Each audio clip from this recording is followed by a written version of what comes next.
Hoy entramos al capítulo 10, que está conocido normalmente como pandeo. En alguna bibliografía también aparece como un tema de columnas. Si yo tendría que describir apropiadamente el tema, diría que es un fenómeno de inestabilidad de las estructuras en el campo elástico. A ver, decir esto es decir que si estamos con materiales trabajando dentro del campo elástico, lejos estamos de fallas, tanto de fracturarse como de roturas estructurales por deformaciones del material.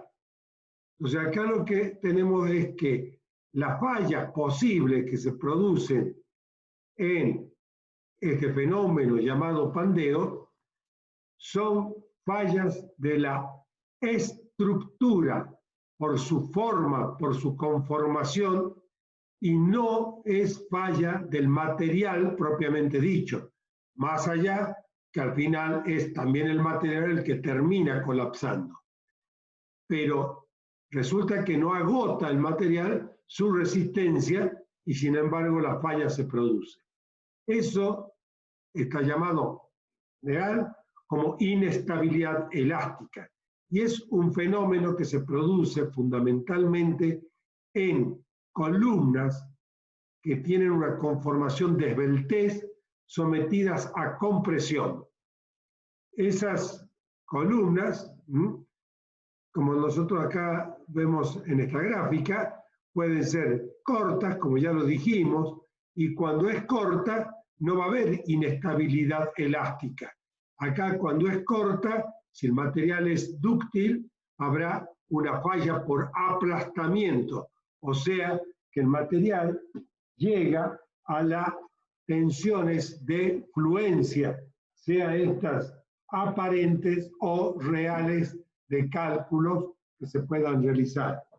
Por otro lado, tenemos columnas que son largas, esbeltas, y en este caso ya la falla no es por aplastamiento y por lo tanto no vale, no sirve la ecuación que nosotros hemos deducido para esfuerzos axiales sometidos a compresión. Eso ya lo dijimos en su momento cuando veíamos que la tensión sigma era igual al esfuerzo normal N sobre el área, y si N era una fuerza de compresión, decíamos, esta ecuación vale en tanto y en cuanto la columna sea corta. En realidad lo que queremos decir es que cuando la columna falla por aplastamiento, y eso significa que estamos llegando a la tensión de fluencia. Si el material es dúctil, bien, ni hablemos de armar una columna esbelta con materiales frágiles. ¿Bien? Directamente es un pecado, diríamos, en la ingeniería, armar una columna esbelta con material frágil. La falla sería extraordinariamente dañina y peligrosísima. Pero en una columna corta, que puede, de hecho hay muchos pilares de ladrillos hechos y que descansan sobre él cargas de compresión, estos si fallan, no se olviden, la falla va a ser por tracción transversal. Siendo responsable de esto el coeficiente de Poisson, al no poder justamente aplastarse, expandirse lateralmente, se separa, y es una separación como tracción. Y esa es la falla en un material que tiene comportamiento frágil. Una columna, ya entonces, que tiene esbeltez y que además soporta carga de compresión, su falla, como dijimos, es inestabilidad elástica. Acá tengo yo una regla que tiene este formato, una sección donde uno de los lados de la sección es mucho más grande que el otro, y si yo comprimo, esto se pandea, así se dice, o se flexa. ¿Ah?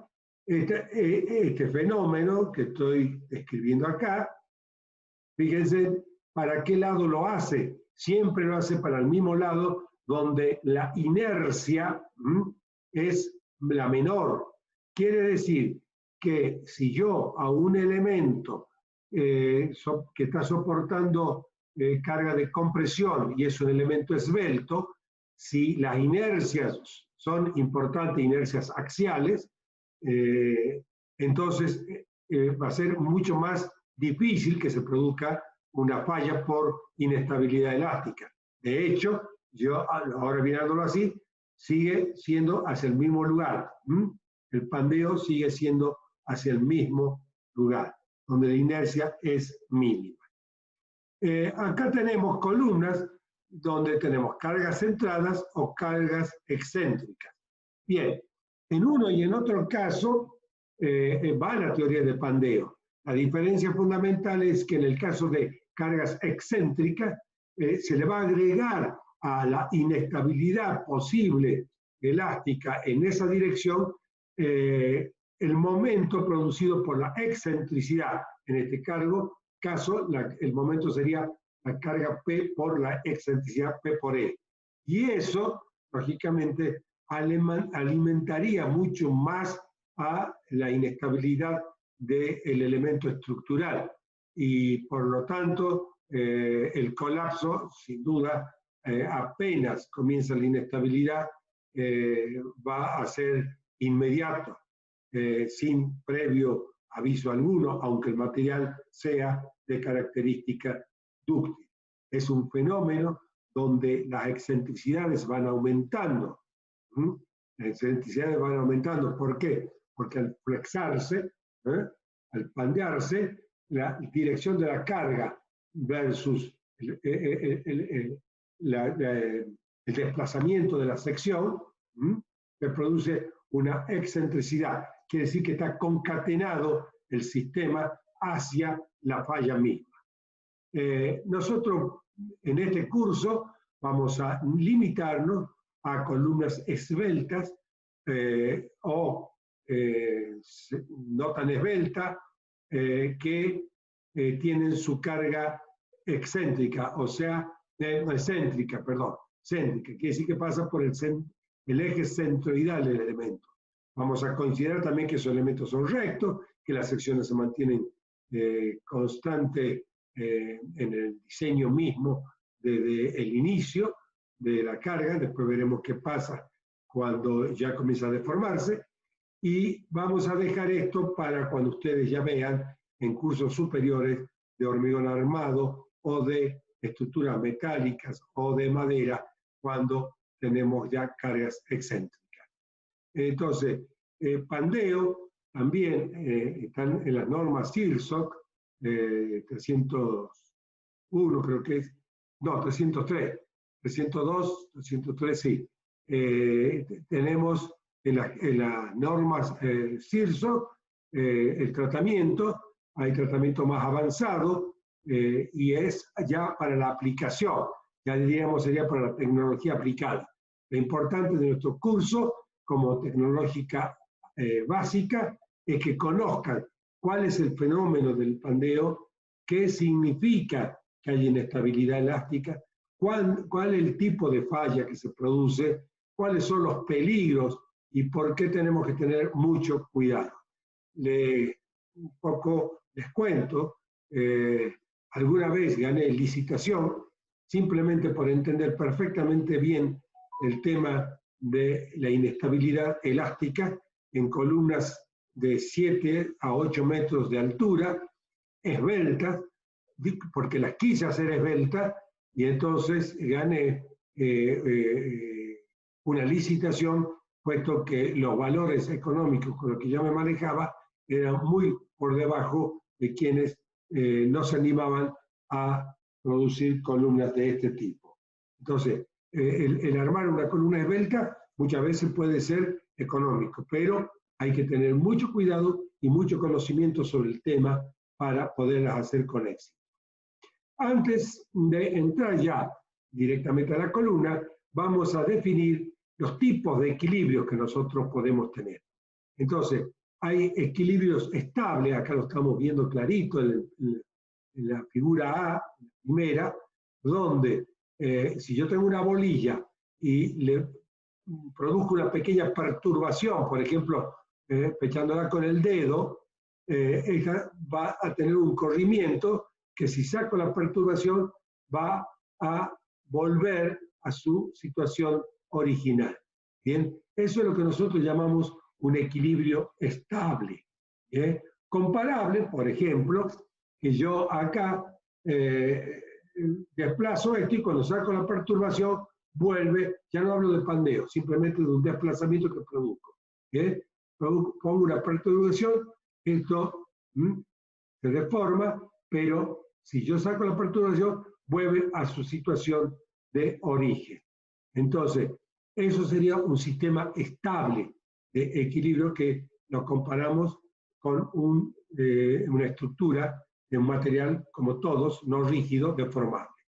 El caso de la inestabilidad lo tenemos aquí. Bien, si yo hago una pequeña perturbación, esto directamente va a rodar hasta encontrar un punto de inestable o estable o indeterminado, no lo sé, ¿bien?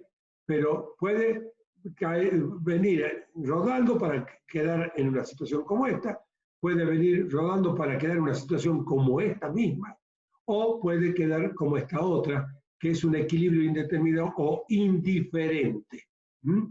Mejor inclusive llamarlo un equilibrio indiferente. Habrán ustedes, si han tenido la oportunidad muchas veces de viajar a los valles aquí para el lado de Cafayate, cuando van por los caminos de cornisa y miran hacia los cerros que están prácticamente pegados en el camino, y hay rocas, tremendas rocas, que uno no sabe en qué momento se van a desprender y en qué momento van a caer. Bien, esas rocas, por ejemplo, uno la mira con cierta sospecha de que puede desprenderse justo que uno esté pasando con el automóvil. De hecho, se han producido muchas veces accidentes en ese tipo.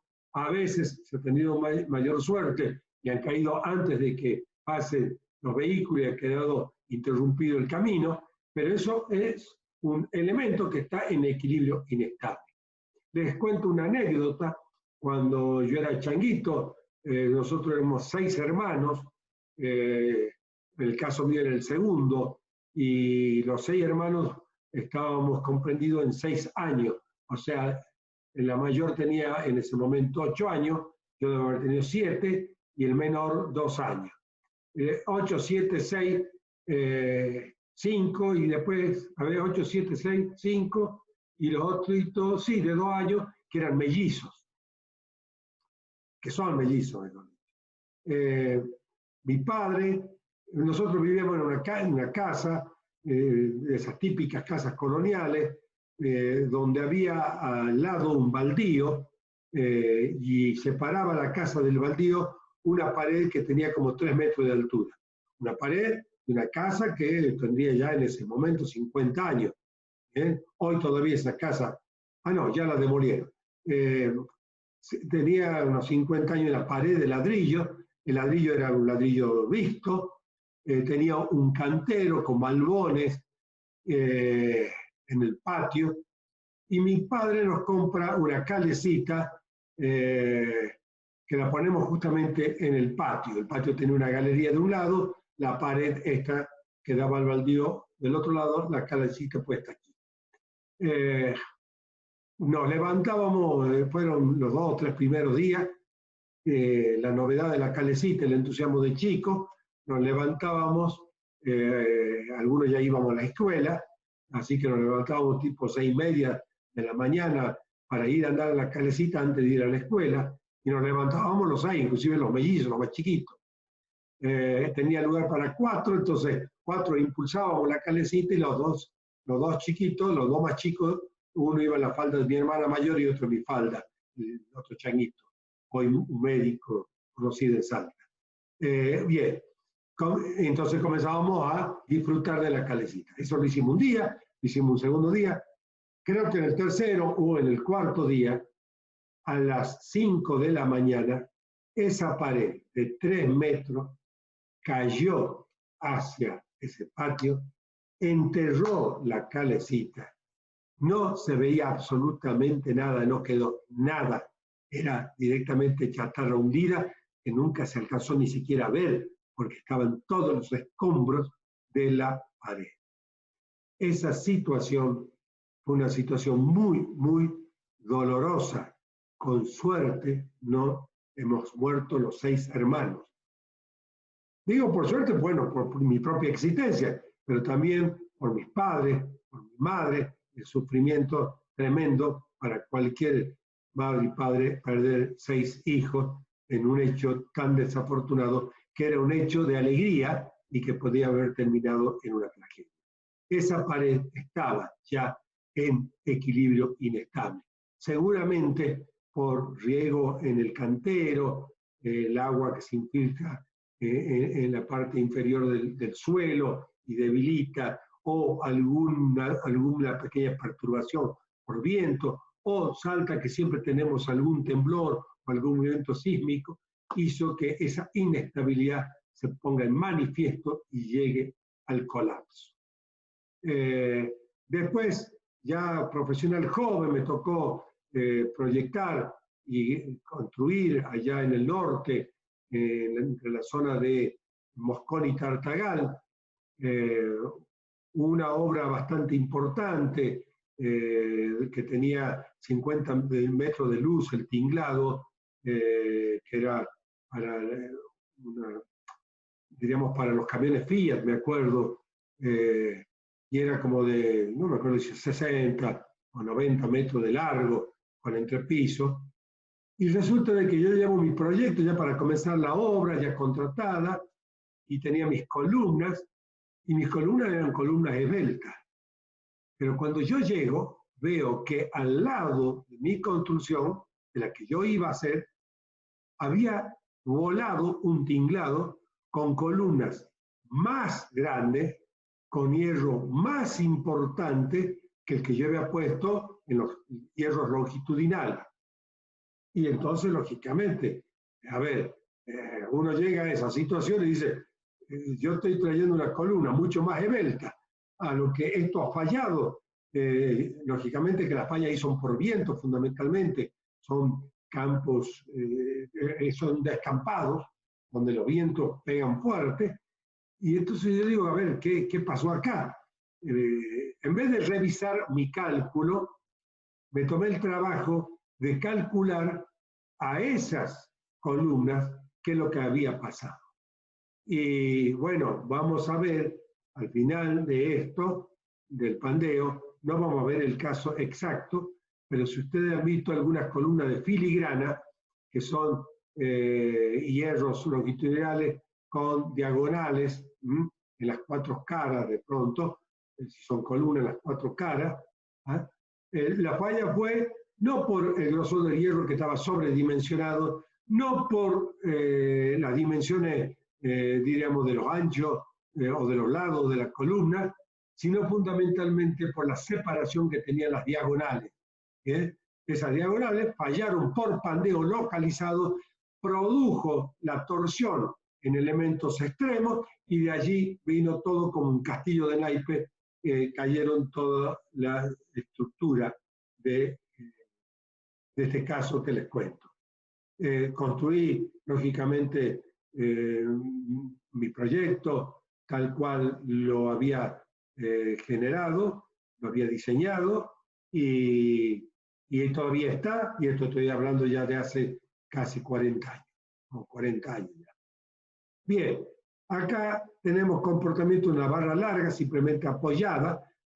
Para entrar a la teoría vamos a entrar, entonces, en principio, por una columna que vamos a suponer biarticulada, cargada con una carga centrada, como es la carga P, Me van a disculpar 2 segunditos. Hola, hola. Sí, bien, muy amable, muy amable. Gracias, gracias. A ver, 2 segunditos. Entonces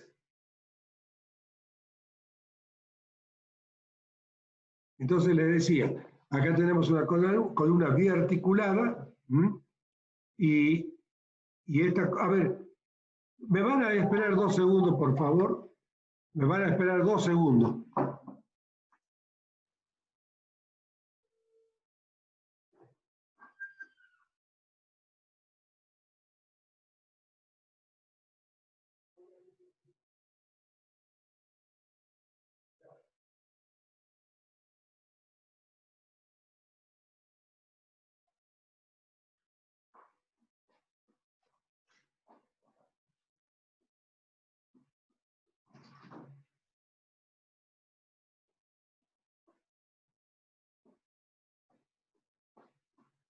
Bueno, disculpen la interrupción, pero justo está mi señora también con la otra universidad, en el consejo directivo, bueno, así que vamos solo y me llamaron de portería, así que está entrando una encomienda. Bien, entonces acá tenemos esta columna perfectamente recta, vamos a idealizarla, vamos a decir que esta columna es material homogéneo, es continuo, es elástico, perfectamente recta, que su sección no cambia a lo largo de toda su longitud, ¿bien? Y vamos a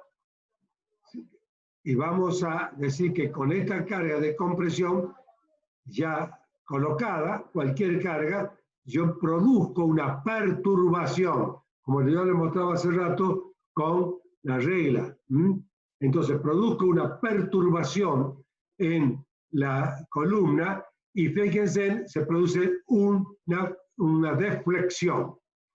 Cuando yo mantengo esa perturbación, se produce en este punto a una distancia X del apoyo A, una deflexión Y. ¿Bien? Ahora bien, en ese momento yo tengo un momento que está producido, bien, por la carga P por ese desplazamiento I, que es lo que yo le decía que está concatenado, bien, las deformaciones que se van produciendo. Entonces acá tengo una carga P con una excentricidad y acá que me produce este momento P por I. Es un momento P por I. Este momento P por I, de acuerdo a lo que yo estoy viendo acá y a lo que ustedes también pueden contemplar, es, de acuerdo a nuestras convenciones, es horario y por lo tanto es negativo. ¿Bien? Ahora bien, si yo he sacado la perturbación Q y quiero que esto quede acá, debe existir una fuerza interna acumulada como energía potencial, que es el caso que también tengo en este equilibrio estable, que el material por su propia elasticidad produzca un momento restitutivo que compensa al momento destructivo que es P por I. Este momento restitutivo es, insisto, es el momento de la condición elástica, que el material tiende a volver a su punto de origen. Entonces hace una fuerza contraria a la anterior. Yo tengo esto, yo acá estoy haciendo una fuerza. ¿Bien? Si yo saco la fuerza, esto vuelve. Pero mientras mantengo la fuerza, hay una fuerza que yo estoy sintiendo acá que quiere volver.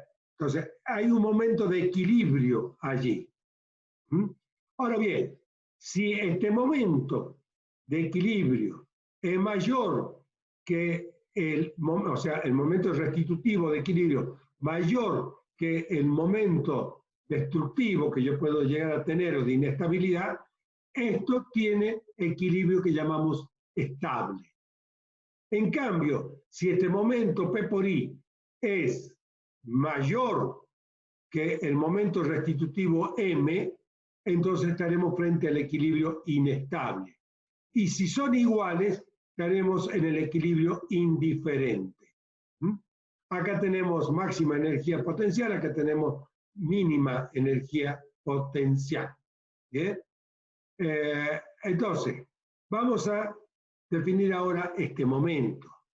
Este momento ustedes ya lo conocen. Ese momento es el momento que nosotros vimos cuando vimos deflexión, deformación en vigas. ¿Bien? El famoso momento que me daba la ecuación de la curva elástica. Entonces, nosotros teníamos, si ustedes se recuerdan, la ecuación de la curva elástica, que el momento M dividido por, que era el producto E por I, la rigidez mecánica a la flexión, ¿bien? Donde está, por un lado, E, que es la rigidez del material, y por otro lado tienen I, que es una condición geométrica de la sección. Este producto me da a mí la rigidez mecánica a flexión. Entonces, este cociente de M sobre la rigidez mecánica a la flexión es igual a diferencial segundo de I con respecto a X dos veces sobre 1 más esta. ¿Qué ecuación es? La ecuación exacta de la elástica. Esta es la ecuación que yo voy a poder deducir, que no la hemos deducido nosotros, cuando el diferencial de S, que era de la curvatura que se producía en la deformación, el diferencial de S, no lo hacíamos coincidir con diferencial de X. Si lo hacíamos coincidir con diferencial de X, por una hipótesis de pequeña deformación, teníamos la exacta. ¿Bien? Entonces, la exacta, ya sabe, que era directamente sin este denominador, ya que si acá esto es muy pequeño, entonces esto tiende a 1, y entonces M sobre E por I va a ser directamente diferencial segundo de I con respecto a X dos veces, dejando el denominador con valor 1 por ser esto tendiendo a 0. El valor diferencial de I sobre el diferencial de X está acá entre paréntesis. Bien. Entonces acá tenemos lo que ya le había explicado yo del momento restitutivo y el momento de la inestabilidad o destructivo. Entonces, si este valor destructivo es menor que M, tenemos que la sumatoria del momento va a ser mayor que 0 y estamos frente a un equilibrio estable. ¿Bien? Si en cambio este valor es mayor que M y por lo tanto la sumatoria del momento es negativa, vamos a tener un equilibrio inestable. Y en este caso tenemos el equilibrio indiferente. Bien, ahí tenemos ya entonces un paralelismo entre el fenómeno de la inestabilidad elástica con lo que son los equilibrios, ¿bien? Con el concepto de equilibrio estable, inestable e indiferente.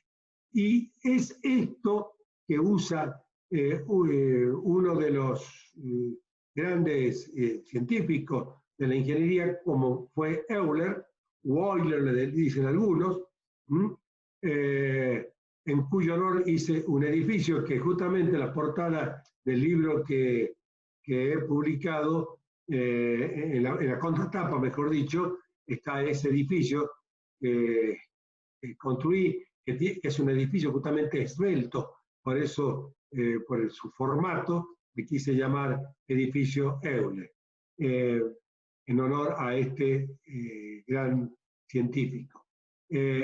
Entonces, a partir de acá vamos a definir nuestra columna ideal. La columna es perfectamente recta, antes de ser sometida a carga, ya lo dijimos. El material constituido de la columna es continuo, homogéneo e isótropo. La carga es aplicada a través del eje central de la columna. El material admite comportamiento elástico lineal y tiene resistencia a tracción. Esto es importante. No puede ser material frágil. Para una columna con esbeltez, el material tiene que resistir tracción. Si no es esbelta, no hay problema. Y entonces, vamos a salir por el caso que vamos a llamar caso elemental, que es la columna biarticulada. La columna biarticulada sometida a esta carga, y entonces a partir de acá hacemos nuestra deducción. Y vamos a decir que Euler trabajó con el equilibrio indiferente, ya que es el campo frontera entre lo estable y lo inestable. ¿Bien? Y entonces, si tenemos inestabilidad, va a ser apenas nosotros nos podamos mover en sentido destructivo del equilibrio indiferente. Y a su vez, en un equilibrio estable, vamos a tener las fuerzas restitutivas como fuerzas principales. Entonces, de esto yo tengo, recordando, la ecuación de la curvatura, que el momento m lo puedo reemplazar por esta igualdad. ¿Bien? O sea, la rigidez mecánica a la flexión por diferencial segunda de I con respecto a X dos veces, y entonces, haciendo este reemplazo y reordenando nuestra ecuación, tengo esta ecuación que aparece allí, donde voy a llamar K cuadrado, o capa si quieren, capa cuadrado, ¿sí?, a la relación P dividido E por I. Eso es para poder visualizar mejor una ecuación que nos va a quedar una vez que nosotros trabajemos, que es una ecuación homogénea, donde vemos aquí, tenemos acá segundo grado, acá tenemos primer grado y tenemos término independiente en cero, y esta ecuación que tiene como solución a las deflexiones I en función de X, y su solución está dada por esta ecuación, que si alguien quiere sacarla, la puede hacer a la solución y sacarla, pero está resuelta en la mayoría de los libros de matemática, y por lo tanto su solución está dada por una constante elástica 1 por el seno de capa por X más otra constante de integración, otra constante, mejor dicho, de integración, ¿sí?, por coseno de capa por X. Entonces, acá aparecen funciones trigonométricas, lógicamente, esto que tiene que ver además también con los formatos de la deformada que se produce. Y entonces, acá yo tengo dos posibilidades para poder resolver nuestra ecuación. ¿Qué es lo que tenemos que hacer? Conocer las constantes C1 y C2. Para conocer las constantes C1 y C2, tenemos que llevar a nuestra estructura y a nuestros parámetros a condiciones únicas y que podamos resolver rápidamente. Entonces, una de esas condiciones extremas es que, ¿qué pasa cuando yo tengo una distancia X igual a 0? Vamos a decir, teníamos el X de la gráfica anterior, acá a la mitad. X que viene desde punto A hacia el punto B. Entonces, cuando X es igual a 0, ¿qué deflexión tengo yo? Una deflexión Y igual a 0. Entonces, ese es un punto relevante que me va a servir. El otro punto relevante que yo tengo es cuando X es igual a L. Entonces, ¿qué deflexión Y voy a tener? También voy a tener deflexión Y igual a 0. Entonces, con estas dos situaciones voy a trabajar primero haciendo que X igual a 0, Y igual a 0, y si nosotros nos fijamos aquí, tenemos lo siguiente. Si X es igual a 0, tengo seno de 0. Y ustedes bien saben que seno de 0 es igual a 0. Entonces tengo 0 igual a 0 más C2 por el coseno de 0, que es 1. Bien, entonces me queda 0 igual a 0 más C2, por lo tanto C2 es igual a 0, y ya una de las constantes ya la tengo definida, y mi nueva ecuación queda como I, la ecuación de deflexión, I igual a C1 por el seno de capa por X. A su vez, si hago ahora X igual a L, o sea, me voy al punto B, y también es igual a 0. Acá. Entonces voy a reemplazar ya no en esta ecuación, sino en esta nueva ecuación en la cual ya la constante C2 quedó anulada y me queda entonces que I igual a 0 va a ser igual a C1 por seno de kappa por L. Bien, vamos a ver un poquito ahora qué valores puede tomar C1. Para que se cumpla esta igualdad, C1 puede tener el valor igual a 0. ¿Bien? Cosa que no es ni reviste interés alguno. Porque si C1 es igual a 0, entonces el seno de kappa por L tiene una libertad total en su desarrollo. Y la otra posibilidad es que seno de kappa por L sea igual a 0. Entre esas dos posibilidades que yo tengo, ya se termina el tiempo, tenemos que C1 igual a 0 significa que la deflexión I es 0 y la columna permanecerá recta cualquiera sea el valor de seno de kappa por L. Vale para cualquier valor, como le decía yo hace rato. En cambio, vamos a estudiar este caso. No el que permanece siempre recta, que puede estar, cuidado, que esté recta, puede estar en equilibrio estable, inestable o indiferente. No sabemos, es como la pared que yo les describía de la casa que se cayó. Estaba ahí durante años, bien derechita, bien vertical, y un día se cayó ante una perturbación. Entonces, bueno, ahora viene, ya se nos termina el tiempo, así que voy a esperar un poquitito, porque acá tenemos lo que acabo de decir, que tenemos la recta con equilibrio estable o indiferente. Hoy vamos ahora entonces a esta situación. Habíamos dicho de que C1 sea igual a 0, significaba que valía para cualquier seno de kappa por L la ecuación que teníamos y que podía estar en equilibrio inestable, en indiferente o en equilibrio estable, una columna, y valía para cualquier valor.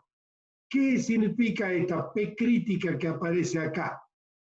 Esta P crítica justamente la que hace es la carga que yo tengo, en la cual si llego a producir una perturbación, puedo entrar en equilibrio inestable. ¿Bien? O puedo de pronto estar dentro del equilibrio estable porque la fuerza restitutiva de la columna por su propia elasticidad es mayor que al momento P por I que se crea. Entonces, esto es una situación que ustedes quiero que la entiendan bien, porque muchas veces se puede pensar que si estoy en equilibrio inestable ya la columna no se va a mantener recta. No, se mantiene recta en ese equilibrio inestable. ¿Bien? Y el indiferente no es que yo tenga una carga P crítica, que exactamente acá yo ya entré inestable. No, es un pequeño rango, ¿bien? Donde seguramente con una perturbación pueda yo ya directamente producir el colapso de la columna. Lógicamente, siempre y cuando pierda su rectitud en este caso. Bien, la otra solución que teníamos para nuestra ecuación era que seno de kappa por L es igual a 0. Para que esta función trigonométrica sea igual a 0, el argumento que yo tengo kappa por L puede tener cualquiera de estos valores. 0, pi, 2pi, 3pi o npi, ¿correcto? Si seno es 0, esto es igual a 0, si seno es seno de pi es igual a 0 y de npi también lo es. Lógicamente, vamos a ver qué posibilidades tenemos que kappa por L, digamos, sea igual a 0. ¿Qué significaría que kappa por L sea igual a 0? Si recordamos que era kappa, teníamos que kappa cuadrado era P sobre E por I. ¿Bien? Por lo tanto, que el kappa va a ser la raíz cuadrada del kappa cuadrado, o sea, raíz cuadrada de P sobre E por I. ¿Bien? Y esto por L. Para que esto sea igual a 0 significaría que P sea igual a 0, con lo cual no tiene ningún sentido, ya que estaríamos diciendo que no hay carga, y si no hay carga, vamos a dormir tranquilos que no va a pasar nada. ¿Bien?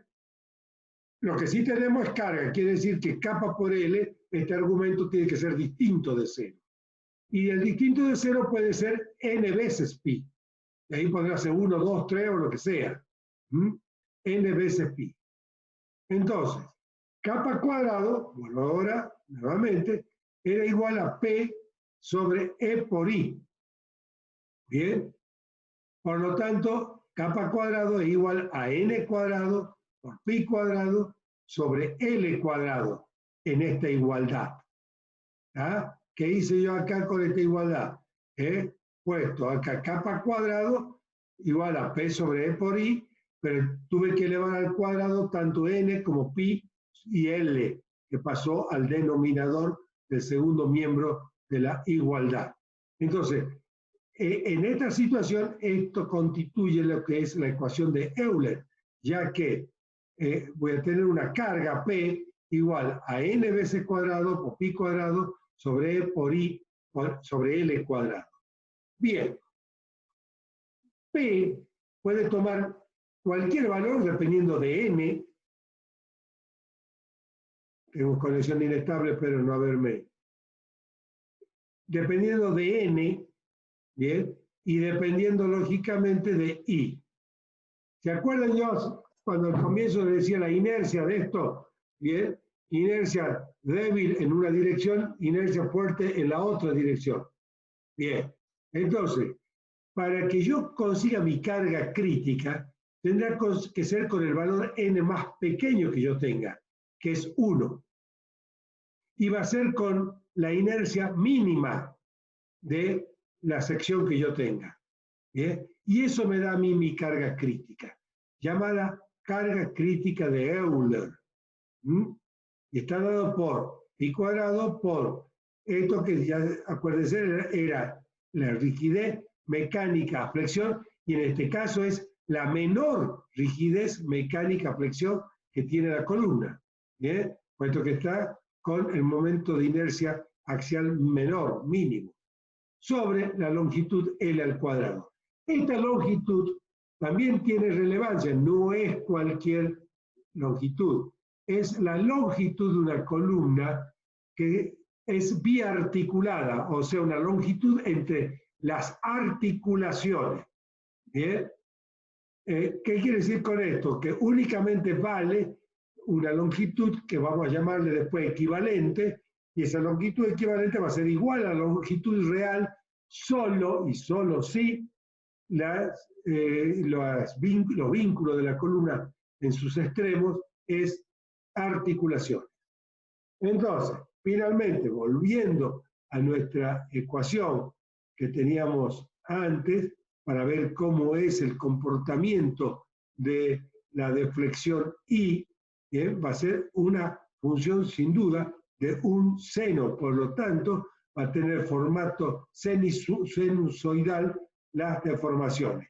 Y acá tenemos entonces que I igual a C1 por seno de pi por X sobre L, nuestra ecuación, y donde C1 bien, tendrá el valor correspondiente según el análisis que hagamos. ¿Bien?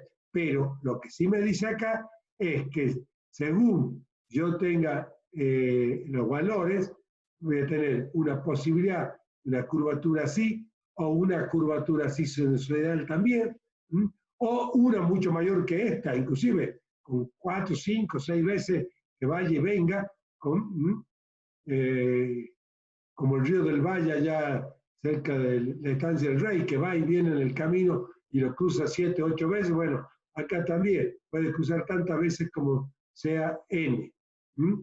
Ahora bien, de todas estas, sin duda, la más peligrosa es la primera. ¿Bien? Para que esta se dé, únicamente puede producirse si yo tengo una restricción de la deformación. ¿Qué quiero decir con eso? Yo tengo esta columna, yo hago así, ¿bien? Y no tengo problema, pero si yo acá le pongo una restricción, entonces esta va a ir para un lado y la otra, y esta otra para el otro. A ver si lo podemos hacer con algo más delgadito. Entonces, yo tengo esto y pongo una restricción y se produce esto, ¿correcto? Al ponerle esta restricción. Saco la restricción y en la primera, pero pongo la restricción y tengo la segunda. Si pongo 2 restricciones voy a tener 3, ¿bien? O sea, 3 formatos. ¿Ah? Y así sucesivamente. Entonces, cuando yo les decía justamente de la licitación que yo gané para hacer una construcción y gané con mucho margen, fue porque tuve la posibilidad en el diseño de hacer una restricción en la parte más comprometida de la inercia, con lo cual no tenía que hacer un elemento demasiado, diríamos, chato o poco esbelto. ¿Bien? Entonces, acá tenemos la forma de los modos de pandeo que tendría. La columna es n igual a 1, la columna 2 es n igual a 2. Si no tenemos esta restricción, esta va a ser la forma, y por lo tanto nos vamos a quedar con esta forma de inestabilidad o de pandeo. Y entonces acá viene la influencia de los distintos apoyos. Entonces, a ver, ya tenemos la carga crítica, ¿no? O sea, eso quiero que ya sepamos. Que si yo tengo una columna, quiero buscar la carga crítica y es suficiente que reemplace la altura de la columna, la inercia axial mínima, el módulo de elasticidad del material, pi cuadrado es una constante, y entonces ahí puedo sacar la carga crítica. La carga crítica es la carga justamente del equilibrio ese indiferente que puede pasar inestable. Nunca vamos a trabajar con carga crítica. ¿Por qué no? Porque cualquier perturbación, cualquier problema pasa inestable y puede producir el colapso. Puede producirse el colapso. Bien, puede producirse. No es que inmediatamente se va a producir. Es como la roca allá en el cerro, que en cualquier momento se puede venir abajo. Entonces, esta carga crítica, lógicamente nosotros después tendremos que afectarla de un coeficiente de seguridad, que es que acá tendremos que dividir esta expresión por un ni, un coeficiente de seguridad, que vamos a ver que si es esbelto, el coeficiente mínimo aconsejable, en general siempre ha sido de 3,5. Hoy, aceptando valores de 3 como coeficiente de seguridad. ¿Por qué? Y bueno, porque diríamos se han acotado muchas incertidumbres producidas en el procedimiento del cálculo a través de la computadora que nos ayuda justamente en la sistematización de nuestra información y de nuestros cálculos. Entonces, hay una tendencia a 3. ¿Y por qué esto? ¿Y por qué también es tan importante este tema? Porque cada vez más queremos construir usando la menor cantidad de material y el menor espacio que ocupan las estructuras verticales proyectadas en un loteo, en un terreno, significa áreas no útiles. Entonces cada vez hacemos cosas más esbeltas tanto por necesidad de terrenos más chicos, esbelta por necesidad de paredes de menor espesor, de columna de menor espesor. Cuando ustedes venden, cuando se vende una propiedad, se vende por la superficie útil. Entonces, la iglesia de San Francisco tiene paredes de 1,60 m de ancho. Hoy se puede construir una iglesia de San Francisco sin peligro para el sismo con una pared de 12 centímetros de ancho en hormigón armado, o bien con fibras y fibra de carbono, y etcétera, etcétera, que podrían llevar al refuerzo. Todo eso es muy esbelto y las fallas van a producirse justamente por ese problema. Entonces, dicho esto, con esta ecuación nosotros le ponemos un coeficiente de seguridad de 3 o 3,5 y acá tendríamos nuestra carga crítica admisible. Ahora bien, si la columna no es biarticulada, entonces puede ser una empotrada y libre en el extremo, que puede ser un mástil. Podría ser inclusive una columna donde acá arriba tengamos un tanque elevado, lógicamente en un tanque grande, sino un tanque de una propiedad privada. De hecho, los hay muchos que levantan una columna y arriba hace una pequeña basecita y acá ponen un tanque elevado que puede llegar a tener 1000 litros. Imagínense en una columna esbelta, 1000 kilos arriba, ¿eh? Y si además llegamos a tener viento o sismo, todo esto tiene la posibilidad de un colapso importante si no está bien calculado. Acá tenemos empotrada, que sin duda vamos a ver qué es lo más conveniente. Si nosotros queremos quitar esbeltez, lo vamos a hacer a través de los vínculos. Si queremos agregar esbeltez, va a ser justamente entre empotrada y libre acá. Y acá tendríamos un camino intermedio, una articulación y un empotramiento abajo. Entonces, la vía articulada, nuestra ecuación, que era P crítico igual a pi cuadrado sobre la longitud real, esa longitud equivalente va a ser igual a la longitud real, ¿correcto? O sea, la longitud equivalente es lo mismo que poner la longitud directamente entre las articulaciones. En cambio, la longitud equivalente de una empotrada articulada está la deducción hecha por Euler para cada caso, y lo pueden ustedes hacer, no hace falta ya ir con Euler, simplemente con los conocimientos que ustedes tienen ya pueden deducir esta ecuación. Pero también podemos ver que esta onda que tenemos acá es una semionda con respecto a la vía articulada, y que se completaría con una longitud el doble a la de la vía articulada, o sea, la longitud equivalente sería igual a 2 veces la longitud real de una empotrada articulada. Con lo cual, mi carga crítica, fíjense, va a ser una carga menor, o sea, la falla que se puede producir en esta columna es con una carga 4 veces menor a la vía articulada. Quiere decir que si acá yo tenía una posibilidad de 20 toneladas de aguantar para llegar a la carga crítica, acá únicamente voy a tener 5 toneladas, la cuarta parte. ¿Qué buscaríamos, por lo tanto, para que no sea tan gravitatoria la cuestión de la carga? Y bueno, habría que poner acá una articulación o algo, si es que podemos. Y si no podemos, bueno, será lo que es. Esto puede ser inclusive muchas veces no solamente para el tema de un tanque elevado, también puede ser para una cartelería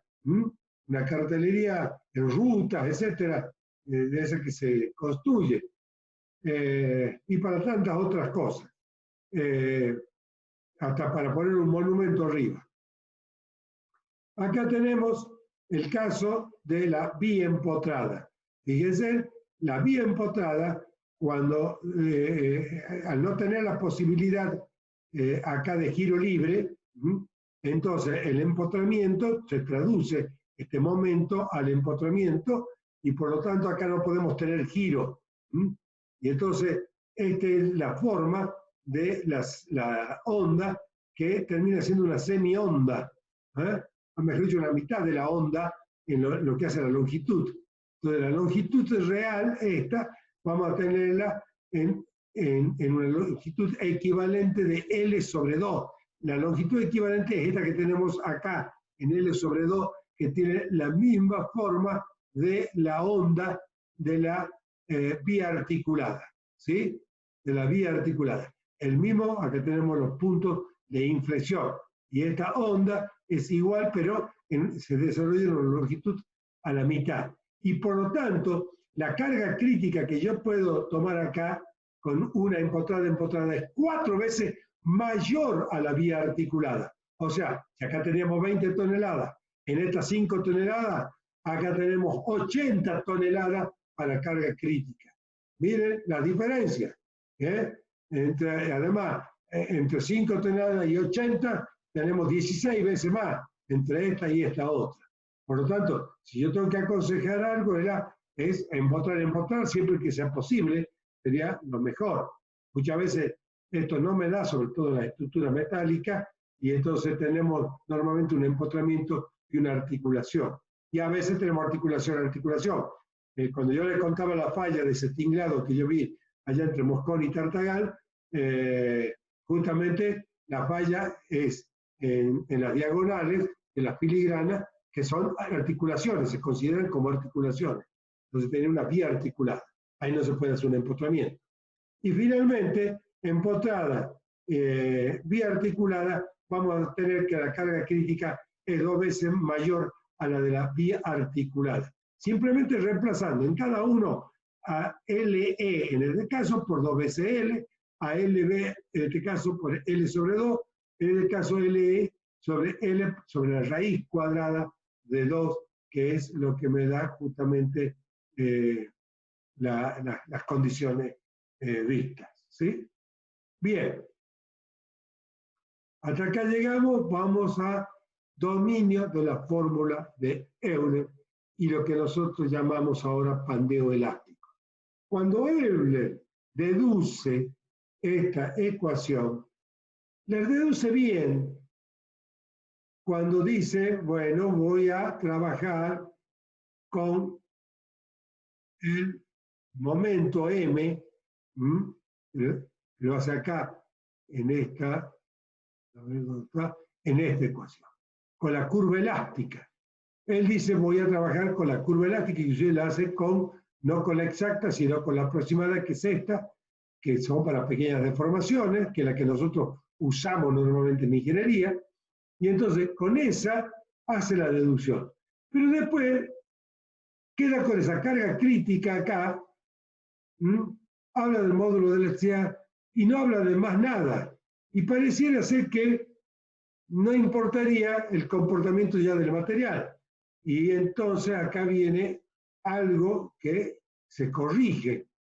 ¿Por qué? Porque en principio yo tenía la carga crítica sobre el área, teníamos esto, y tenemos módulo de elasticidad, que el módulo de elasticidad sabemos siempre que está dentro del campo elástico lineal, mejor dicho, dentro del campo elástico es un módulo de elasticidad lineal, es en el origen, pero muchas veces usamos ese mismo módulo de elasticidad sin atender mucho hasta dónde llegan las tensiones. ¿Bien? Muchas veces hemos dicho que podemos decir que la tensión elástica, la tensión de fluencia, la tensión de proporcional está muy cerca y muchas veces, y de hecho lo vamos a ver en el tema siguiente, en el capítulo que veamos luego, se los considera más o menos como valores cercanos y válidos para la falla. Entonces, para algunos dicen, la tensión de proporcionalidad para mí es tensión de falla. Otros dicen, no, es la tensión elástica. Otros dicen, no, es la tensión de fluencia. ¿Bien? Todo depende del destino de la construcción y lo que nosotros queramos evitar. Si estamos haciendo una central atómica, seguramente que nuestra tensión de falla va a ser la tensión de proporcionalidad. Si estamos haciendo el gallinero, va a ser la construcción del gallinero, seguramente la tensión de fluencia y no va a haber ningún problema, ¿correcto?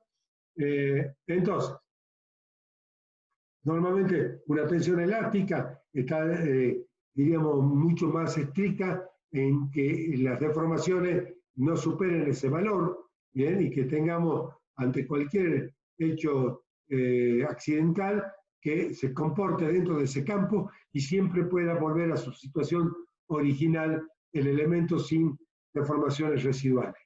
Entonces, la tensión crítica que yo voy a tener acá, no estamos hablando todavía de valores admisibles, de acuerdo a Euler era esta ecuación. ¿Bien? Y en esta ecuación resulta que aparece este concepto, que es el concepto más importante, que es la relación entre la longitud equivalente y el radio de giro. Acá fíjense que yo al dividir la carga crítica por el área, acá se dividió también en el segundo miembro de la igualdad el momento de inercia axial mínimo sobre el área para que se conserve justamente la igualdad. Esto no es otra cosa que el radio de giro al cuadrado el radio de giro con respecto a un eje, que me da el radio de giro mínimo, que es el mismo eje que teníamos el momento de inercia axial mínimo. Entonces, esta ecuación, bien, me da la carga, la tensión crítica, que es la carga crítica dividida por el área. Entonces, de acá me aparece esto, la longitud equivalente al cuadrado, que yo la puedo llevar ahora como cociente, en el cociente, vale la redundancia, y esto no es otra cuestión que una relación de la longitud equivalente sobre el radio de giro. Esto se llama lambda. Lambda es una medida de la esbeltez. ¿Bien? Entonces, cuando yo quiero saber si un elemento es cuán esbelto es, tengo que sacar este valor. Este es un valor concreto, es un número. ¿Bien? Un número que puede ser 10, 20, 50, 100, 200, 300. ¿Bien? No digo más porque no debería ser más. Hasta ahí podríamos llegar. ¿Vamos? Entonces, no sé si hay alguna cuestión del chat. No. Entonces, esta esbeltez ahora adquiere una situación relevante en el cálculo por pandeo. ¿Bien? Porque esta es la esbeltez que me va a decir si mi elemento es un elemento corto que va a fallar por aplastamiento, si va a ser un elemento largo y esbelto que va a fallar por pandeo llamado elástico, por eso acá está el título de pandeo elástico, y es lo que llamamos inestabilidad elástica, o si va a fallar por una mixtura de estas dos condiciones, un poco por pandeo y un poco por aplastamiento. ¿Bien? Entonces, conocer la esbeltez de un elemento estructural sometido a compresión es tremendamente importante. También quiero aclarar, que no lo hice al comienzo, de que no solamente las columnas pueden fallar por pandeo, también pueden fallar las vigas. Si esta es una viga, ¿bien? Y tiene mucha esbeltez acá, cuando la cargue, puede pasar lo que se llama abolladura. No se olviden que acá se va a traccionar, lo hagamos con esto, se va a traccionar, pero arriba se comprime. Y miren qué pasa cuando se comprime. ¿Bien? Hay una abolladura y una falla por abolladura. Se expandea la parte comprimida. ¿Estamos? Y tenemos una falla también de una viga por compresión cuando la viga es demasiado esbelta también.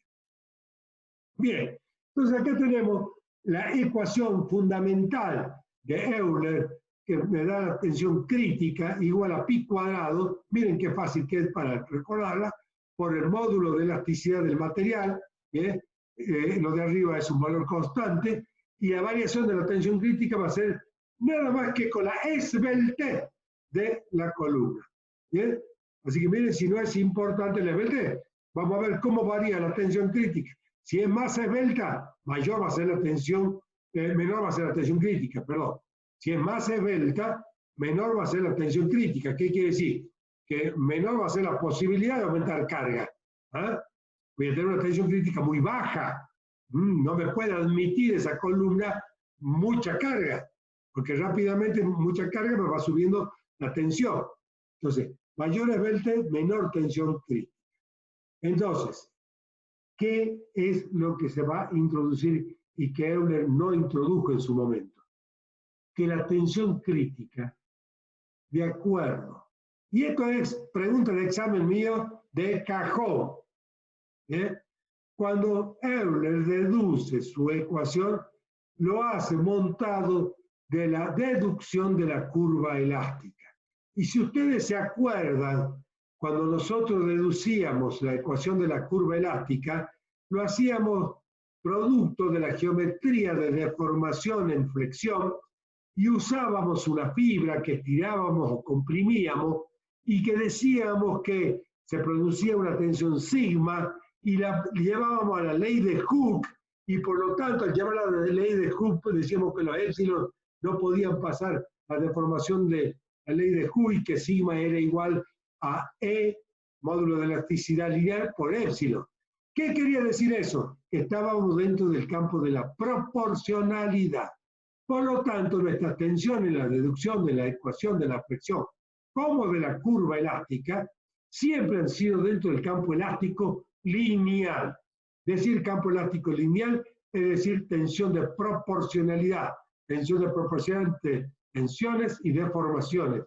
Por lo tanto, Euler esto no lo dijo, había hecho esta ecuación y esto es lo que importaba. Entonces esto me da validez de esta ecuación de Euler solamente cuando esta tensión crítica no supere este valor de la tensión de proporcionalidad. Y ahí viene lo que yo les decía a ustedes, que no es falla del material. Cuando va a fallar, porque superó la tensión crítica, no necesariamente va a llegar a una tensión del material que sea tensión de falla, sino que dentro del campo elástico me va a fallar. Es una falla de forma, de diseño. Y entonces, esta ecuación, que era la ecuación de la curva de Euler originaria, incluida la que está en trazo, queda limitada al punto B, a la tensión de proporcionalidad. Y por lo tanto acá me aparece una esbeltez límite, llamada esbeltez límite de Euler, que me dice que únicamente yo voy a tener esbeltez, tratamiento por Euler, cuando la esbeltez es mayor que ese valor límite. ¿Bien? O sea, para esbelteces menores, esta ecuación no sirve. Sirve únicamente para esbelteces mayores. Y entonces, lambda va a ser mayor que la raíz cuadrada de pi cuadrado sobre la tensión de proporcionalidad del material y acá multiplicada por el módulo de elasticidad del material. Lógicamente que esto, dependiendo del material, vamos a tener un módulo de elasticidad y una tensión de proporcionalidad. Como dato curioso, les digo, por ejemplo, que este lambda va a ser igual a 100 para el acero dulce, el de bajo contenido de carbono. Y también va a ser lambda igual a 100 para el lapacho en la madera. Son esas coincidencias, pero el lapacho tiene 160.000 kilogramos por centímetro cuadrado de módulo de elasticidad, el módulo de elasticidad del acero es 2.100.000 kilogramos por centímetro cuadrado, pero sus tensiones de proporcionalidad hacen que esta divisoria me dé que el lambda es igual a 100 para ambos materiales. Habrá materiales con 60, con 70, pero diríamos, a partir de acá mi columna es esbelta, y si mi columna es esbelta tengo que trabajarla con la ecuación de Euler. ¿Y cuán esbelto puede llegar a ser? Y bueno, no puede ser más de cierto valor. Les decía yo hace rato, el esbeltez puede ser 10, puede ser 100, puede ser 200. Bueno, haremos ahí nomás. Normalmente las normas no admiten tensiones de más de esbeltez mayores de 250. ¿Bien? Una esbeltez de mayor de 250 dice, señor, hay que redimensionar, no puede ser tan esbelto. ¿Bien? En algunas normas, inclusive, por ejemplo, de pilares de puente, es mucho más riguroso, no puede pasar la esbeltez valores de 150. ¿Ah? Y entonces, allí veremos, de acuerdo a los destinos, de acuerdo a los compromisos de la obra con respecto a las vidas o a los elementos esenciales que deben mantenerse en pie, como es el agua, todo lo que es las cuestiones de sanidad, etcétera, tendrán un tratamiento más acotado para la esbeltez. Entonces, Profe, ¿sí? una pregunta. ¿Y usted con qué valores de esbeltez trabajaba cuando nos dijo ese ejemplo, la licitación? En ese caso trabajé con 200. Listo, gracias. Es una construcción que, bueno, siempre uno le gustaría mostrarla, pero claro, con la pandemia no podemos y normalmente tampoco tenemos tiempo de hacerlo, pero es interesante ir y verla. Bien, entonces el lambda límite está dado por esta ecuación. Sigamos. Columnas cortas. ¿Cuál, profe? ¿Sí?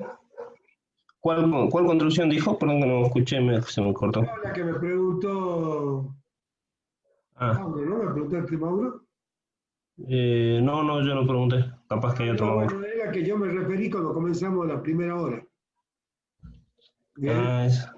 Lamentablemente, si no estuviste, perdiste, como dice alguna canción por ahí. Bueno, Sí, sí. creo que era una de Gila o algo así. Bueno, sigamos. Las columnas cortas. Lambda va a ser menor que un lambda cero. Todavía no lo hemos definido el lambda cero.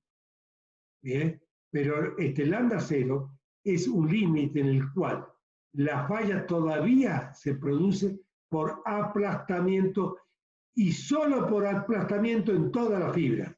¿Bien? ¿Qué quiere decir aplastamiento y solo por aplastamiento? A ver, yo tengo esto que es una cosa corta, bien, y ya. Aplasto y acá se aplasta directamente. Fuera un poquito más grande, capaz que acá hay una pequeña desviación donde hay una partecita que las tensiones son un poquito menor que en el otro punto, pero son todas de compresión. ¿Bien? Entonces, la falla siempre es por compresión y compresión total. Acá tenemos las columnas intermedias. ¿Bien? En este caso,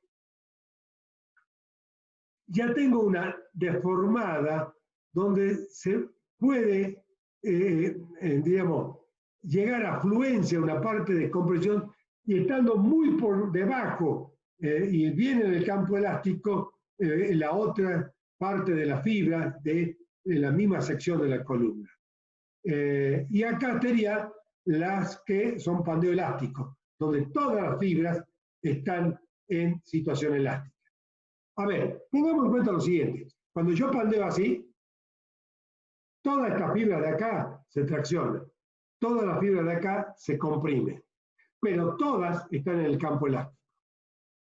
Yo puedo hacer que esto sea así, que acá tenga fluencia y que acá tenga todavía el campo elástico. Eso serían las intermedias. ¿Bien? Y las cortas, todo aplastado. Todo aplastado y todo en fluencia. El pandeo inelástico, entonces, se va a corresponder a esta situación intermedia. Se llama inelástico porque hay pandeo, pero hay fluencia en alguna fibra. Y esto es tratado, digamos, volviendo acá a la curva, acá tendríamos unos lambdas, ¿bien? Que estaríamos en lo que sería un pandeo inelástico, que llegaríamos a un cierto punto, no hasta C, donde C podría ser, por ejemplo, tensión de fluencia, sino en puntos intermedios acá. Y ese pandeo inelástico, que debe ser considerado como tal, y las normas así lo consideran también, tiene muchas soluciones. Una de las soluciones, voy a volver acá, es que el módulo de elasticidad, este E, yo lo cambie por un módulo de elasticidad tangente, se llama, o módulo de elasticidad secante, ¿bien? Que es una determinación. A ver, recuerden la curva del material sometido a un ensayo de tracción. Tenemos sigma, épsilon, ¿bien? Y tenemos nuestra curva, curva del material. La curva esa del material, ¿qué hacíamos nosotros para sacar el módulo de elasticidad? Era la tangente al origen de la curva. Y ese me daba el módulo de elasticidad. Ahora bien, si yo tengo puntos de mi columna, de la sección, que están en esta parte de la curva y otro que está en esta curva, puedo trazar una secante. Y esa secante me da un módulo de elasticidad menos rígido que el que tengo yo en el inicio de la curva tensión-deformación. O puedo sacar la tangente en puntos de encuentro. ¿Bien? Eso es un poco complicado porque hay que conocer algunas cuestiones, diríamos más en los ensayos de los materiales correspondientes que se van a usar en la obra. De allí aparecen algunas. Bueno, seguimos con lo que habíamos quedado. Estos 40 minutos terminamos pandeo y luego ya siguen con el ingeniero Crespo. Acá voy a introducir una diapositiva que no la mandé en el PDF que está en la plataforma Moodle, pero lo voy a hacer luego, en cualquier momento voy a hacer el cambio de dicha diapositiva, o archivo, mejor dicho. Bien, aquí habíamos visto, nosotros hemos sacado la ecuación de Euler para la carga crítica en una articulada, que era el pi cuadrado por el pi cuadrado por el módulo de elasticidad del material por la inercia axial con respecto al eje más comprometido, o sea, el que me da la inercia mínima, y dividido por la longitud equivalente al cuadrado. Lógicamente que la longitud equivalente al cuadrado era igual a la longitud real de la barra cuando esta era biarticulada. Y habíamos visto cómo a través de una cuestión directamente geométrica y física podíamos, sin tener que volver a deducir toda la ecuación y buscar la ecuación homogénea y todo lo demás, directamente por similitud en la forma de la curva que se da en la falla según los distintos tipos de vínculos, teníamos que una columna empotrada libre que tenía una resistencia a una carga crítica mucho menor, 4 veces menor que la articulada. Cuando yo en la clase anterior les decía de esas columnas que yo construí y gané una licitación por su esbeltez justamente y por un ahorro económico importante de material, estaban en esta situación, o sea, en la situación más desfavorable de todos los vínculos, empotrada libre. ¿Bien? Entonces, eso era un gran desafío para poder económicamente, no había posibilidad ni de empotrada ni de articulada. Acá tenemos la empotrada que, contrariamente a la empotrada libre, tiene la suerte de recibir una carga 4 veces mayor que la articulada, y en el caso de la articulada y empotrada en su extremo, el doble de una biarticulada. Bien, ¿alguna duda hasta ahí antes de seguir, por favor?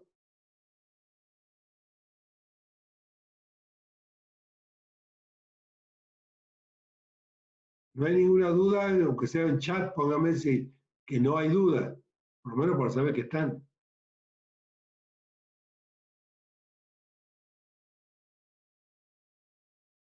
Perfecto. Bien, entonces seguimos. Dominio de la fórmula de Euler para el pandeo elástico, lo alcanzamos a ver, repasamos rápidamente también.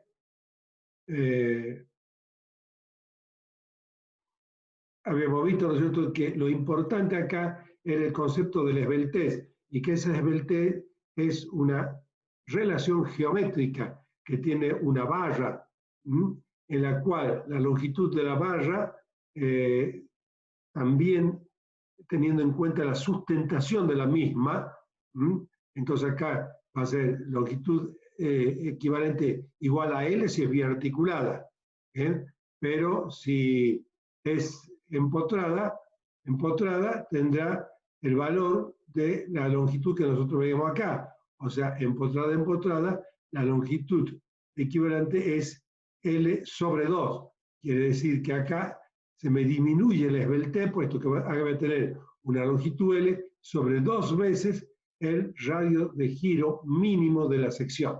Y entonces, la esbeltez, cuando es biarticulada, comparada con una doble empotrada o biempotrada, la esbeltez se reduce a la mitad.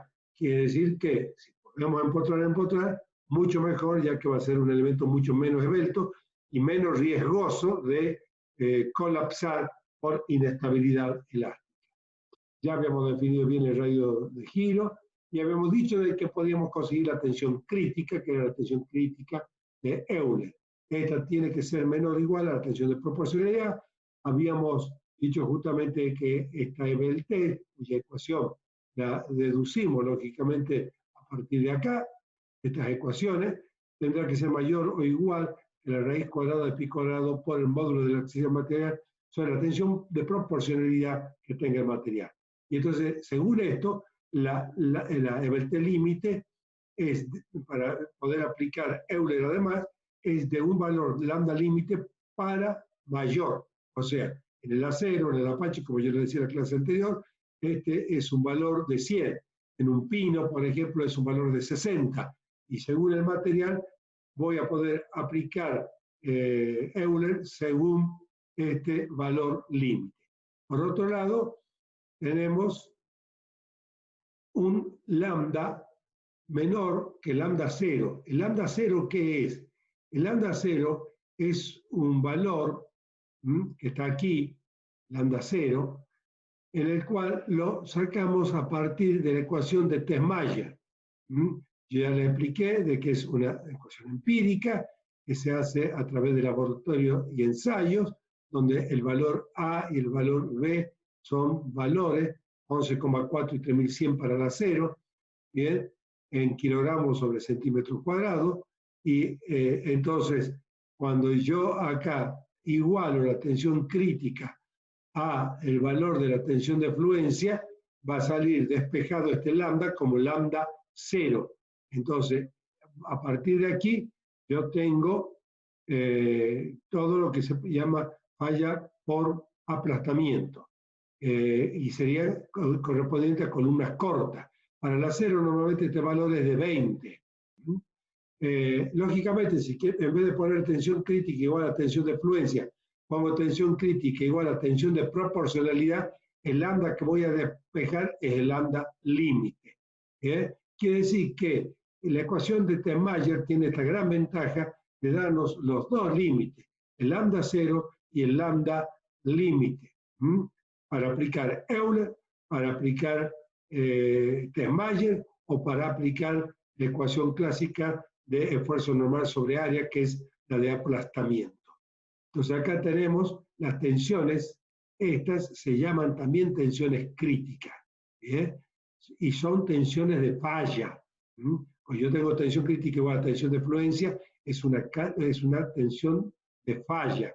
Cuando tengo cualquiera de estas tensiones críticas, dependiendo de la esbeltez del elemento, pero antes de llegar al Euler y dentro de la recta de Tess-Mayer, también son tensiones de falla. O sea, para una esbeltez entre lambda 0 y lambda límite un poco mayor, mejor dicho, intermedia como esta, si la tensión crítica está, por ejemplo, en un punto como acá que tiene estas rayas que vienen de Euler, estaríamos en falla. O sea, si yo aplicaría mal Euler con un lambda que no le corresponde, me daría aquí una tensión que por Euler estaría correcta, pero no lo es por Tess-Mayer porque hay pandeo plástico, como le llamamos.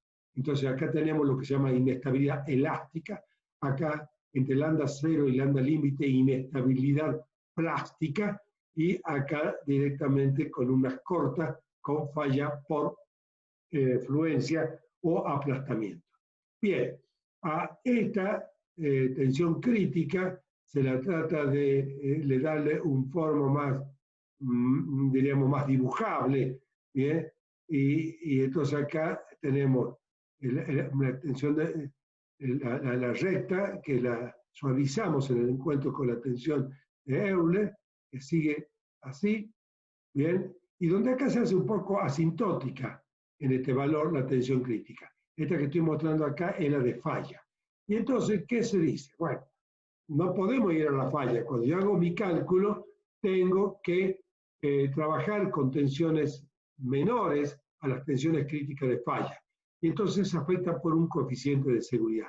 Este coeficiente de seguridad es un coeficiente que no es constante y ya independientemente del destino, independientemente del material, es un coeficiente que va creciendo desde un valor de 1,71 como mínimo a un valor 3,5 que podríamos decir que es máximo.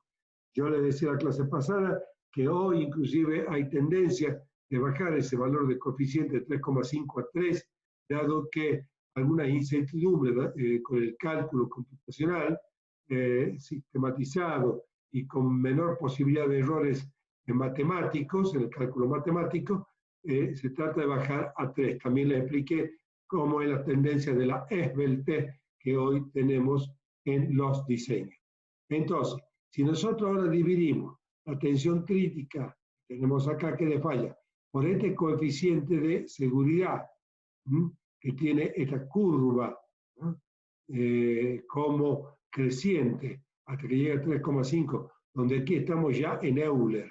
Bien, este es el caso, por ejemplo, de un acero dulce. Entonces, acá, en el acero dulce, la tensión de proporcionalidad está en los 2000 kilos por centímetro cuadrado. Y a esto le corresponde una esbeltez de 100. Y acá tienen en ordenada el coeficiente de seguridad como crece de 1,71 a 3,5. Acá el crecimiento de las tensiones. Fíjense que para para Euler la tensión crítica admisible con un coeficiente de 3,5 llega apenas a un valor de 320 kilos por centímetro cuadrado. O sea, estoy diciendo que prácticamente estoy en el 15-16% de la tensión de proporcionalidad en el aprovechamiento de mi material. O sea, llevar una esbeltez de 250 es aparte de los riesgos que conlleva, además de eso, es tremendamente antieconómico. Entonces, normalmente las normas las ponen acá en valor de 150, que también es bajo, ¿bien? Pero no tan bajo como el caso de una esbeltez de 250. 250 en algunos casos se permite, nunca mayor de 250, pero para construcciones que no preocupen muy mucho y que no esté comprometida de alguna manera la falla por condiciones de destinos o diseño, se puede aplicar 250.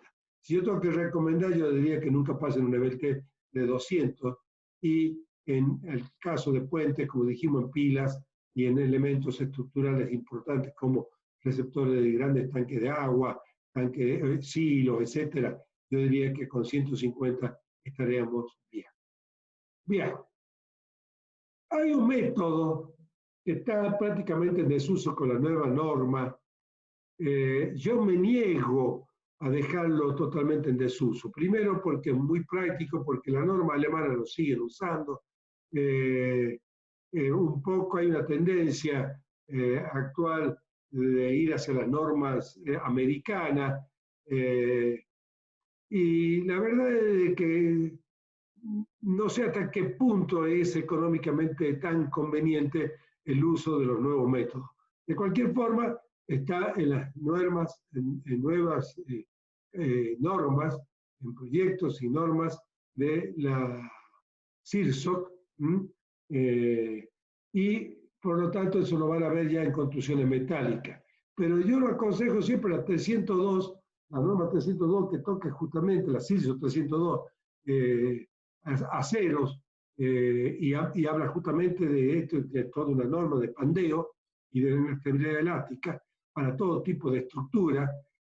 Trata de simplificar el estudio y el cálculo con un coeficiente omega. Este coeficiente omega no es otra cosa que un coeficiente donde yo puedo calcular como si fuese por la fórmula clásica de tensión igual a el esfuerzo normal dividido el área, pero el esfuerzo normal incrementado, multiplicado por un coeficiente que lleva la letra griega omega, y esto está generalizado, omega en toda prácticamente la bibliografía, multiplicado justamente con este coeficiente omega, que es mayor siempre que 1, lógicamente. Omega únicamente va a valer 1 cuando lambda es estrictamente 0, o sea, imposible, ¿cierto? Pero diríamos que se lo puede aplicar con un valor de omega menor que 20 siempre, menor que 20, y a veces menor que 10 también. Todo depende del tipo de material que estemos usando y que me esté dando test malla, bien, como lambda 0. Entonces, esto es una relación nada más, que la mayoría de los países lo tienen, y acá en la Argentina se está trabajando y ya un poco se está exigiendo también a veces el cálculo. A ver, yo muchas veces he hecho cálculos que he llevado a la revisión en el Consejo Profesional de Ingenieros, que no respetaban las normas, bien, pero que estaban sustentados en el estudio de un cálculo serio, ¿correcto? Entonces, yo el omega, por ejemplo, lo uso mucho para predimensionar. Entonces, el predimensionado, porque, a ver, predimensionado en Pandeo es iterativo, ¿bien? Entonces, es un poco de tanteo. Y entonces, poner un coeficiente omega ayuda mucho a un predimensionado para achicar, diríamos así, los tiempos de trabajo. ¿Qué es omega? Es la relación que hay. Esto también es importante decirlo. No está en valores de falla, con lo cual, con más razón, me da a mí que es válido usar las tensiones admisibles y no las tensiones de falla, puesto que si el pandeo es una inestabilidad elástica, en principio y para todo Euler, entonces, ¿para qué me voy a ir a complicar el asunto si allí yo podría trabajar con tensiones admisibles? Tomando la tensión de fluencia es un coeficiente de seguridad que ya sabemos que mínimamente tiene que ser de un valor de 1,71 y en el caso de la tensión crítica admisible con un valor 3,5 si estamos dentro del campo de Euler por su Ebel test. Entonces, omega es esta relación de la tensión admisible sobre la tensión crítica admisible.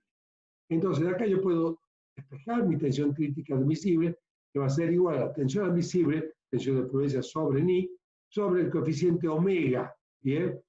La tensión admisible está dada por la tensión de prudencia sobre coeficiente de seguridad, tal cual lo dijimos.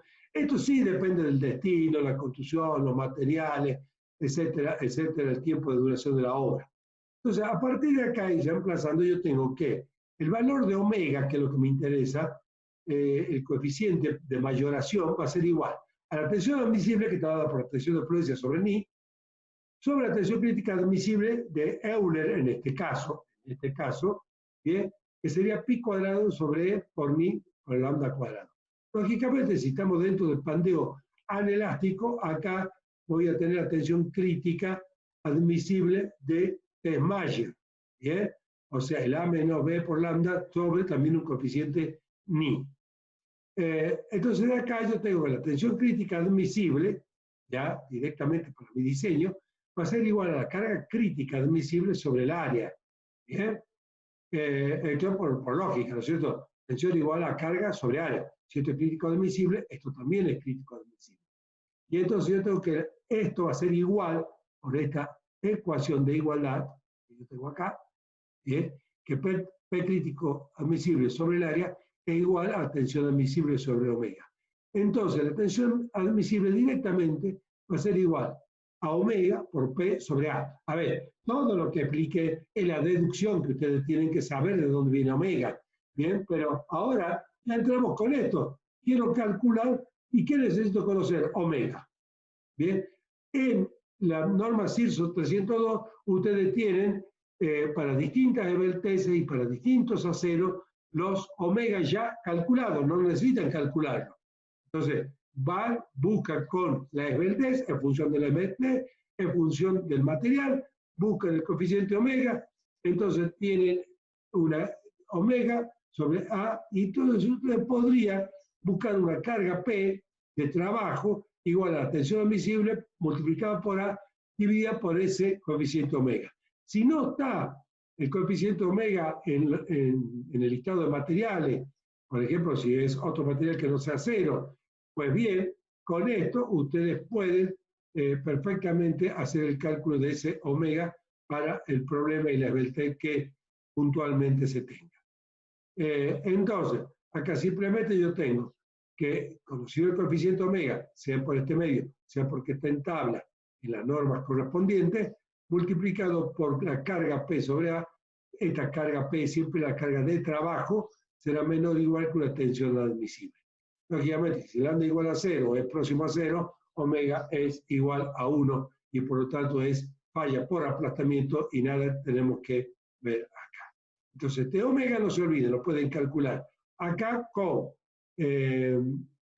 poniendo la tensión crítica de Euler o poniendo la tensión crítica de Tesmayer. Acá les puse nada más esta porque es más relevante, ¿bien?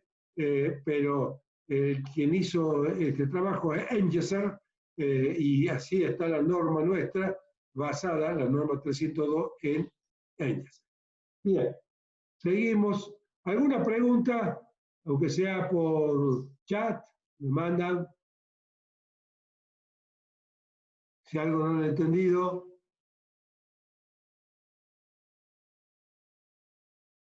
¿Quiénes están presentes?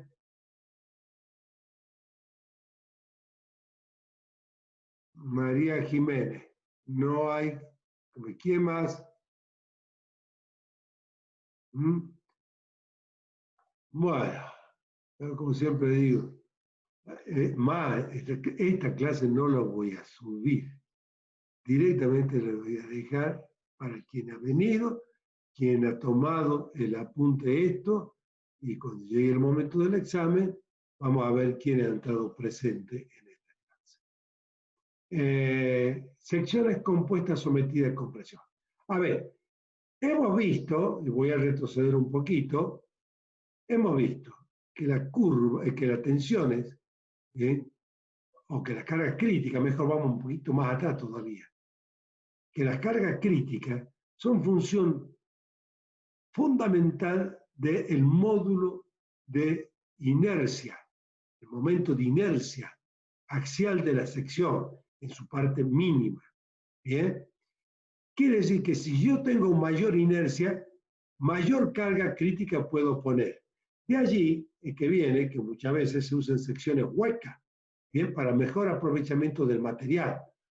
O bien, en vez de secciones huecas donde las redondas cuadradas son las ideales, podemos usar secciones compuestas como, por ejemplo, dos perfiles unidos por estas riostras que tienen acá, y entonces con esta cantidad de material que está abierto sin duda, podemos conseguir inercia material con respecto a Z o a X, de acá, X, y la otra que es un eje libre y que produce, por lo tanto, una inercia distinta, porque pasa por la unión de platabandas acá o riostra, pero que no corta físicamente a los elementos materiales.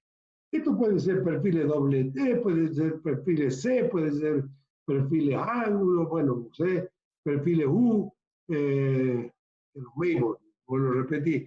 No, perfiles ángulos, está bien lo que yo decía, perfiles ángulos o perfiles C o U, ¿bien? Y qué condiciones debe cumplir siempre que hagamos más. Habrán visto ustedes muchas veces que se usan maderas, ¿bien? Que se les pone unos elementos de unión, queda decorativamente más bonito, como columnas con tablas, y no con maderos macizos, sino con tablas, con uniones que hacen de riostra, y puede ser inclusive interiores, con cubos. Y entonces, una de las condiciones es, primero, que este elemento como riostra debe llevar mínimo 4, dejando un espacio de 1/3 entre riostras, ¿sí? De la longitud. Esa longitud entre riostras se llama longitud L1. Esta longitud L1 es tremendamente importante, ya que la falla nunca puede pasar por una falla localizada del pandeo. ¿Qué significa decir esto? Que va a fallar un elemento nada más. Este falla de todo el elemento. Si falla, debe fallar por todo el elemento, pero nunca fallar por un elemento suelto, simple. Tiene que fallar por el elemento compuesto. Entonces, acá tenemos, como vemos, el pandeo que se produce inicial, si tomamos como un conjunto, y acá cómo se va produciendo los pandeos locales. Esta longitud L1, que me da también una esbeltez lambda, ese lambda límite, si por ejemplo estábamos con el acero que decíamos que el lambda límite era 100, el lambda límite para un pandeo localizado nunca puede ser superior a 50. O sea, el valor máximo que podemos tener es 50. Bien, ¿cómo sacamos los lambda? El lambda que yo tengo aquí no hay ningún problema, pero el que tengo, o sea, es directamente el lambda del nivel T que voy a tener del conjunto sacando la longitud total, que es esta, dividido la inercia con respecto al eje X de todos los elementos que están acá. En este caso son la inercia de 2 elementos. ¿Bien? Y eso es directo. En cambio, cuando no hay un eje material, hay un eje ideal, tenemos un lambda ideal, como el I, donde va a ser igual al lambda que se corresponde sacando, digamos hace rato, la longitud de biarticulada de esos elementos, dividido el radio de giro, ¿bien? De estos elementos, calculando lógicamente el momento de inercia axial anteriormente con respecto a esta barra, ¿bien? Más un valor m que hace a la cantidad y la forma en que están dispuestos los elementos simples, dividido 2 por el lambda 1 al cuadrado. Este lambda 1 al cuadrado es el que yo les decía que hay que calcularlo y que es con la longitud 1 como vía articulada entre 2 riostras en cada elemento simple. Entonces, L1 habíamos dicho que era menor que L sobre 3 siempre, a lo sumo puede llegar a ser L sobre 3, lambda 1 menor o igual que 50, a lo sumo igual a 50. L1 va a ser por lo tanto menor o igual que 50 veces el radio de giro correspondiente a un elemento simple. Y acá tenemos la norma 302, me da para todos los casos estos posibles los M. ¿Bien? Entonces yo tengo, por ejemplo, acá dos perfiles C, donde acá tengo un eje material, ese no tiene ningún inconveniente. En este caso es I acá y Z acá, según la norma. Entonces, en el I, bien, sacan el lambda material y acá sacan el lambda ideal con esta ecuación y M acá en este caso es igual a 2. Bien, acá también es M igual a 2, perfiles puestos en forma distinta. Lógicamente que acá tenemos que tener las riostras correspondientes, las platabandas estas que están dibujadas aquí, ¿correcto? Eso tiene que tener como elemento de unión. Normalmente soldados si son acero y dependiendo del tipo de material se hace esa riostra. Acá tenemos un caso como este que tenemos aquí, M igual a 2 también. También vamos a tener un M igual a 2. Acá tenemos 3 elementos materiales y M va a ser igual a 3 en este caso. Y acá tenemos 4, donde lo pasa el eje material, y vamos a tener M igual a 4. Acá tenemos más, diremos los más clásicos. Tenemos este caso, es muy clásico, y también es muy clásico el de los dos perfiles ángulos. Esto es menos común, pero se puede dar. En la terminal de colectivos de acá de Salta, creo que es las columnas tienen este tipo de perfilería para aguantar el tinglado. Bueno, este también es un caso donde ambos son ideales y los M acá en ambos casos es M para un lado y para el otro son iguales a 2. Acá también, acá son 4 perfiles C puestos en esta disposición. Acá tenemos también perfiles ángulos puestos en esta otra disposición. No cambia, los M siempre son iguales a 2 en su caso. Acá también es M igual a 2, y acá M igual a 4 en este caso, y M igual a 2 en este otro caso, ¿bien? O sea, cuando yo tomo para el valor I, M igual a 2. Cuando lo tomo con el valor Z, M igual a 4 en los ideales. Bien, con esto terminamos nuestra clase. Simplemente yo le diría de que no lo tengo acá, podría haberlo puesto, pero no lo puse. Es que acá podríamos tener, en vez de esto, lo que mucho se trabaja en la Argentina, porque para nosotros es cara la perfilería esta. Y entonces muchas veces se hacen tinglados y ustedes han visto que son hierros redondos. ¿Bien? Normalmente esos hierros redondos se hace de acero de bajo contenido de carbono, el acero liso. Tiene doble propósito. Primero, porque el módulo de elasticidad del acero de bajo contenido de carbono y el acero de alto contenido de carbono no cambia. ¿Bien? Más o menos 2.100.000 kilos por centímetro cuadrado. Y fíjense que todas las ecuaciones que nosotros teníamos acá para ver las cargas críticas, lo que gravitaba fundamentalmente era el módulo de elasticidad del material. ¿Bien? Y después la parte de la geometría. Pero acá no aparece la tensión.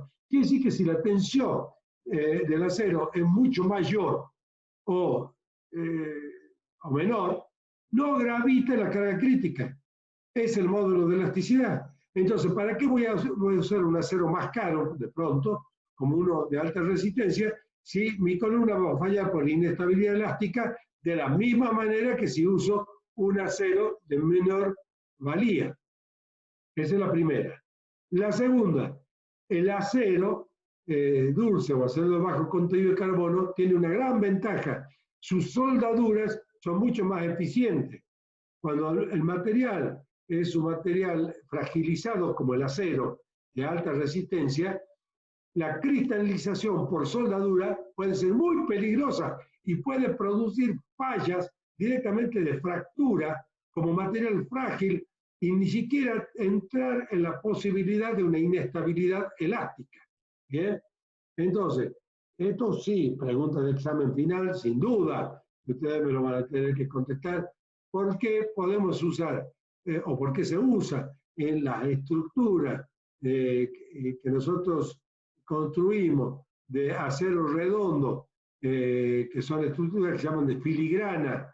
Normalmente llevan 4 aceros y van con diagonales, y tanto las diagonales como los cordones, diríamos, fundamentales o longitudinales, son de acero de bajo contenido de carbono. La soldadura es absolutamente beneficiosa. La falla va a ser, si supongamos que no falle por cristalización por soldadura, la falla va a ser igual y la carga crítica va a ser igual. En el acero de bajo contenido de carbono, o sea, tensión de porosidad de 2000, a un acero de alta resistencia con una tensión de porosidad mucho mayor. ¿Bien? Que ya está fragilizado por todos los tratamientos justamente que se hacen a ese tipo de acero. Esto lo digo porque la vida profesional de ustedes muchas veces le va a tocar hacer construcciones en filigrana, a veces importantes construcciones en filigrana, y a veces, por lo menos, en parte de las construcciones que están haciendo. ¿Bien? Además, el acero de bajo contenido de carbono es menos corrosible, se corroe mucho menos que el estirado o frío o de mayor cantidad de carbono. El carbono le da mucha resistencia al material, pero tiene mucho más corrosión. Entonces, si por ejemplo estamos cercanos a lugares de salitrosos, con aires húmedos en salitre, o en suelos salitrosos, donde inclusive el aire ya, si yo tengo que construir, por ejemplo, en la Puna, hoy muchos de nuestros ingenieros recibidos están trabajando para empresas mineras. En las empresas mineras hay mucha parte de salinas, y en la salina, lógicamente, el aire humedecido con la sal es muy agresivo para el acero con alto contenido de carbono. Entonces, allí el bajo contenido de carbono me garantiza que voy a tener un mejor comportamiento de mi material. A mí me tocó alguna vez construir también toda la planta de Edna, de baterías Edna en el parque industrial. Esto estoy hablando hace muchos años, 30 y pico de años. Y ahí también teníamos un grave problema con la fundición justamente del plomo, que también era muy agresivo hacia los materiales ferrosos. Y ni hablemos cuando esto tenía carbono y por lo tanto había un deterioro muy grande de la construcción. Dicho esto, les pido que me hagan las consultas, pongan micrófono por lo menos para saludarnos, y el día martes vamos a seguir con un tema nuevo ya, que creo que es energía interna de formación, un tema ya bastante complicado y que hay que tener mucha atención porque es otro formato de cálculo que me da el cálculo energético, ¿bien? Y que va directamente a las teorías de falla ya en todo lo que nosotros hemos visto por resistencia, por deformación, por inestabilidad, por el caso este de cálculo por medios energéticos. Bien, ¿alguna consulta, chicos? Yo no, profe, gracias. ¿Entendido, María? Sí, es de los temas más simples, ¿o no? Graciosamente es un tema simple en la materia, no es simple en el cálculo de estructuras. Cuando ustedes vayan al cálculo de estructura es bien complejo. ¿Bien? Por ejemplo, cálculo de estructura de columnas de hormigón armado. Ya es un cálculo bien complejo. Se entendió todo, ingeniero, gracias. Gracias, Luciano. Bueno, damos por terminada la clase, ahora enseguida tienen con el ingeniero Crespo. Que estén muy bien. Gracias, saludos. Igualmente. Muchas gracias, saludos, ingeniero, que esté bien.